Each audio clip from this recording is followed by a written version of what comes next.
आज गंगा दशहरा के अवसर पर देखिए मैं अपने लड्डू गोपाल जी के लिए क्या बनाई हूँ। तो आज मैं लड्डू गोपाल जी के लिए चने की दाल भर के पूड़ी और खीर बनाई हूँ। हम लोग को ऐसी मान्यता है कि गंगा दशहरा के दिन ये चीज़ हमें ज़रूर से बनाना चाहिए। तो आज मैं अपने घर में बना करके सबसे पहले मैं अपने लड्डू गोपाल जी को भोग लगाती हूँ। उसके बाद से ही हमारे घर में किसी को भी मिलता है खाने के लिए। तो ये देखिए मैं लड्डू गोपाल जी को दाल भरी पूड़ी और खीर की भोग लगा दी हूँ। और आज इन्हें पीला फल भी चढ़ाना चाहिए, तो मैं एक आम का भी भोग लगाती हूँ। रसीले फल का आज भोग गंगा जी को और सभी देवी देवता को लगाना चाहिए। तो ये लड्डू गोपाल जी को मैं अपने लड्डू गोपाल जी का भोग आज इस तरह से तैयार की हूँ।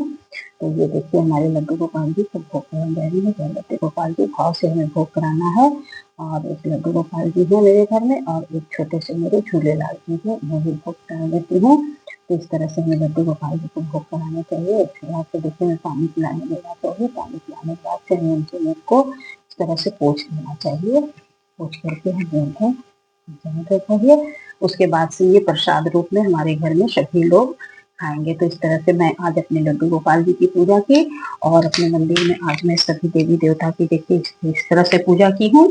तो डेली पूजा भी इसी तरह से होता है। ये देखिए सबसे पहले गणेश जी लक्ष्मी जी का पूजा की, उसके बाद से मैं अपने हमारे घर की मुख्य देवी काली माता है फिर की पूजा की और जिन्हें आम का भोग लगाया है।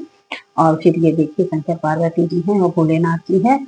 और अभी मैं मंदिर जाऊंगी। मंदिर जाने की ये देखिए मैं तैयारी सब अपना झोले में करके रखी हूँ। अभी बस घर में पूजा होने के बाद से मैं मंदिर के लिए निकलूंगी। ये हमारे बजरंगबली जी हैं। बाकी सारे देवी देवता का पूजा देखिए मैं किस तरह से अपने घर में कर ली हूँ। और ये देखिए आज बृहस्पतिवार था, तो विष्णु भगवान के लिए भी ये मैंने आम का भोग लगाया है। और इस तरह से मैं सभी देवी देवता का पूजा करती हूँ। अपने लाला जी को आज मैं दाल कचौड़ी और खीर खिला रही हूँ। और फिर देखिए मैं गंगा जी का भी पूजा की वीडियो नहीं बनाने पाई हूँ, लेकिन मैं घर में गंगा स्नान करने नहीं जाने पाती हूँ, इसलिए मैं घर में ही अपने थाली में गंगा जी को विराजित करके गंगा जल डाल के और इस तरह से देखिए पूजा पाठ करके दीपक जला दी थी। और इस तरह से हमें अपने घर में भी गंगा जी की पूजा करनी चाहिए। और देखिए जो लोग कहते हैं कि गंगा जी में इन्हें हमें अंदर में दीपक रखना चाहिए, तो ये हमें कभी भी नहीं रखना चाहिए। ऐसी गलती हमें कभी भी नहीं करनी चाहिए। और इस तरह से आप लोग भी यदि गंगा जी की पूजा नहीं की होंगी तो घर में इस तरह से गंगा जी की पूजा कर लीजिएगा। आपको जो फल गंगा तट पे जाके मिलेगा वो फल आपको ये घर में भी इस तरह से थाली में गंगा जी को विराजित करके भी मिलेगा। तो ये देखिए गंगा जी विराजित करके पूजा मैं कर ली और पूजा करने के बाद भोग प्रसाद भी चढ़ा दी। थोड़ा सा जल में भी चीनी डाल दी हूँ और दीपक देखिए अब बुझ गया है।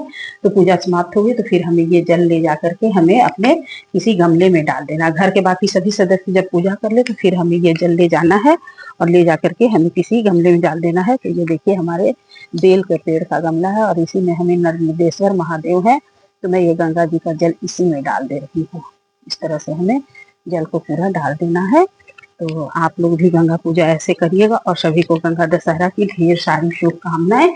और मेरे चैनल को जो भी मेरे चैनल पे जो भी होंगे तो मेरे वीडियो को लाइक एवं कमेंट कर दीजिएगा एवं शेयर कर दीजिएगा। बेल आइकन बटन पे प्रेस कर दीजिएगा ताकि मेरा नोटिफिकेशन आप लोगों तक सबसे पहले पहुंच सके। और तो इस तरह से सभी को गंगा दशहरा की ढेर सारी शुभकामनाएं।